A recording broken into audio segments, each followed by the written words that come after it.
الرحمن الرحیم۔ ناظرین کرام، جیسا کہ آپ جانتے ہیں آج کے دور میں ہر انسان ہی پریشان ہے۔ اکثر لوگ جو معاشی حالات کی وجہ سے پریشان ہیں، مہنگائی کا رونا روتے ہیں، تو بات یہ ہے کہ کچھ لوگ ایسے ہیں جن پر کسی نے ناجائز مقدمہ کیا ہوا ہے، بعض ایسے لوگ ہیں جو بے گناہ بیچارے جیلوں میں پڑے ہوئے ہیں، بعض ایسے لوگ جن کے پاس رہنے کے لیے ذاتی گھر نہیں ہے، یعنی غم ہی غم ہے، خوشی نہیں ہے، بیچاروں کے چہرے پر مسکراہٹ بھی نہیں آتی۔ تو ان تمام غموں سے نکلنے کا وظیفہ کیا ہے؟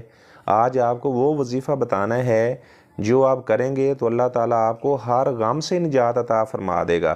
اگر آپ کے پاس رہنے کے لیے ذاتی گھر نہیں، اللہ تعالیٰ آپ کو گھر بھی عطا فرمائے گا۔ آپ کی زمین پر کسی نے قبضہ کیا ہوا ہے، ظالموں کو اللہ تعالیٰ نیست و نابود کرے گا۔ آپ نے کون سا وظیفہ کرنا ہے؟ دعائے یونس علیہ السلام، لا الہ الا انت سبحانک انی کنت من الظالمین، اس دعا کے پڑھنے کا اہتمام کریں۔ ہر غم سے اللہ تعالیٰ